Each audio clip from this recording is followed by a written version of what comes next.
नमस्कार, स्वागत है आप सभी का काव्य रंग पर। जैसा कि आप सभी जानते हैं, डॉक्टर रामधारी सी दिनकर के काव्य रश्मि रति का एक सर्ग हम हर मंगलवार शाम 6 बजे आपके साथ शेयर करते हैं। पिछले सर्ग में यानी कि चतुर्थ सर्ग के दूसरे भाग में हमने देखा था कि कर्ण के पास एक याचक कुछ मांगने आता है, परंतु वह क्या मांगना चाहता है वह कह नहीं पाता है। उसे न जाने क्यों संकोच हुआ जाता है, वह मन ही मन डूबा जाता है। परंतु कर्ण भी अपने हट पर डटा हुआ है और यह जानना चाहता है कि आखिर उसे ऐसा तो क्या चाहिए। तो देखते हैं चतुर्थ सर्ग के तीसरे भाग में कि आखिर वह याचक कौन है और वह क्या याचना लेकर के आया है सुकर्म क्या संकट में डालना मनस्वी नर को, प्रण से डिगा दूंगा आपको, दूंगा क्या उत्तर जग भर को। सब कोसेंगे मुझे कि मैंने पुण्य मही का लूटा, मेरे ही कारण अभंग प्रण महाराज का टूटा।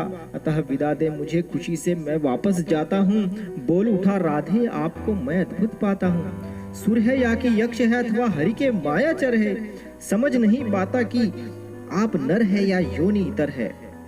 भला कौन सी वस्तु आप मुझ नश्वर से मांगेंगे, जिसे नहीं पाकर निराश हो अभिलाषा त्यागेंगे।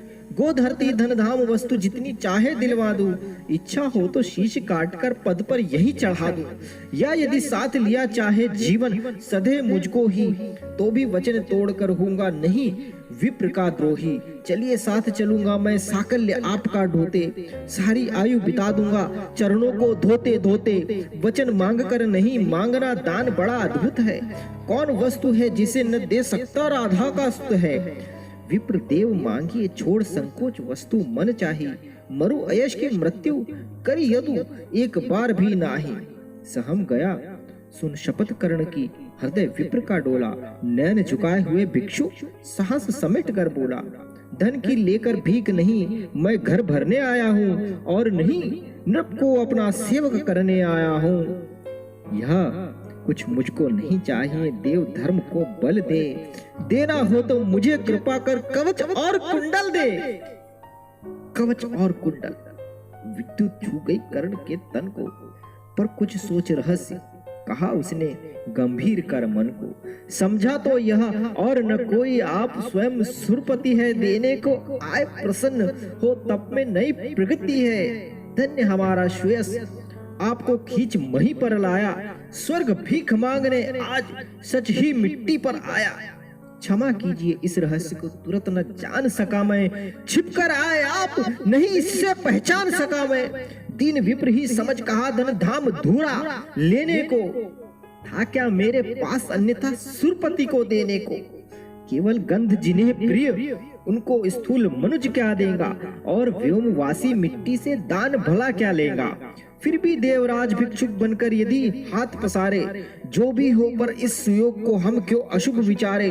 अतः आपने जो मांगा है दान वही मैं दूंगा, शिवी दधीची की पंक्ति छोड़कर जग में अयश न लूंगा। पर कहता हूँ मुझे बना निस्त्राण छोड़ते हैं क्यों, कवच और कुंडल लेकर के प्राण छोड़ते हैं क्यों। यह शायद इसलिए कि अर्जुन जिए आप सुख लूटे, व्यर्थ न उसके शर अमोघ मुझ पर टकरा कर टूटे। उधर करे बहु भांति पार्थ की स्वयं कृष्ण रखवाली, और इधर मैं लड़ू लिए यह देह कवच से खाली। तनिक सोचिए वीरों का यह योग्य समर क्या होगा, इस प्रकार से मुझे मारकर पार्थ अमर क्या होगा। एक बाज का पंख तोड़कर करना अभय अपर को, सुर को शोभे भले नीतियां नहीं शोभती नर को। यह तो निहत शरभ पर चढ़ आंखें टक पद पाना है, जहर पिला मृगपति को उस पर पौरुष दिखलाना है। यह तो साफ समर से होकर भीत विमुख होना है, जय निश्चय हो जाए तभी रिपु के सम्मुख होना है। देवराज हम जिसे जीत सकते न बाहु के बल से, क्या है उचित उसे मारे हम न्याय छोड़कर छल से। हार जीत क्या चीज, वीरता की पहचान समर है, सच्चाई पर कभी हार कर भी न हारता नर है। और पार्थ यदि बिना लड़े ही जय के लिए विकल है, तो कहता हूँ इस जय का भी एक उपाय सरल है। कहिए उसे मोम की मेरी एक मूर्ति बनवाए, और काट कर उसे जगत में कर्ण जयी कहलाए। जीत सकेगा मुझे नहीं वह और किसी विधि रण में। कर्ण विजय की आश तड़प कर रह जाएंगी मन में। जीते सूझ समर वीरों ने सदा बाहु के बल से। मुझे छोड़ रक्षित जन्मा था कौन कवच कुंडल से। मैं ही था अपवाद आज वह भी विभेद हरता हूँ। कवच छोड़ अपना शरीर सबके समान करता हूँ। अच्छा किया कि आप मुझे समतल पर लाने आए। हर तनुत्र दैवीय मनुज सामान्य बनाने आए। अब न कहेगा जगत कर्ण को ईश्वरीय भी बल था। जीता वह इसलिए कि उसके पास कवच कुंडल था। महाराज किस्मत ने मेरी की न कौन अवहेलना। किस आपत्ति गर्त में उसने मुझको न ढकेला। जन्मा जाने कहाँ पला पद दलित सूत के कुल में। परिभव सहता रहा विफल प्रोत्साहन हित व्याकुल में। द्रोण देव से हो निराश वन में भृगुपति तक धाया। बड़ी भक्ति की पर बदले में शाप भयानक पाया। और दान जिसके कारण ही हुआ ख्यात में जग में। आया है बन विघ्न सामने आज विजय के मग में। ब्रह्मा के हित उचित मुझे क्या इस प्रकार छलना था। हवन डालते हुए यज्ञ में मुझको ही जलना था। सबको किसी स्नेह की छाया नई नई सुविधाएं। नीति भेजती रही सदा पर मेरे हित विपदाएं। मन ही मन सोचता रहा हूँ यह रहस्य भी क्या है।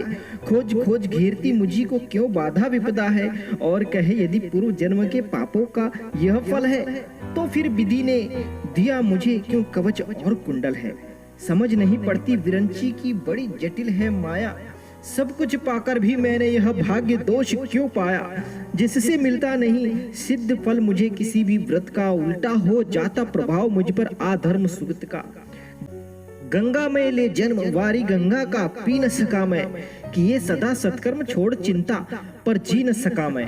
जाने क्या मेरी रचना में था उद्देश्य प्रकृति का। मुझे बना आगार शूरता का करुणा का धृति का।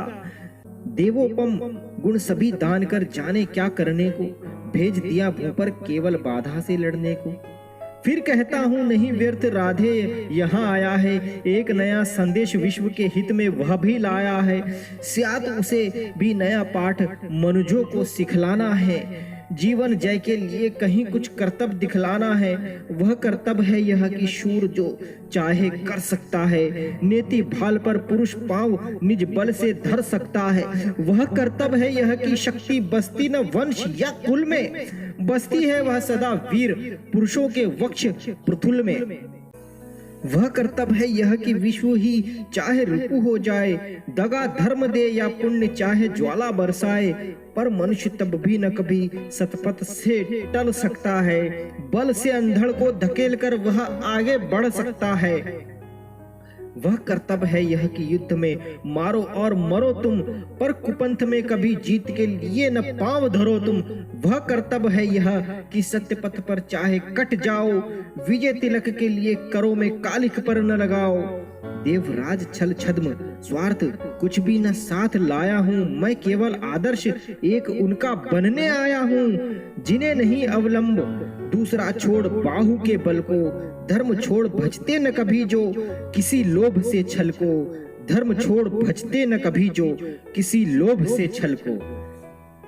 धन्यवाद।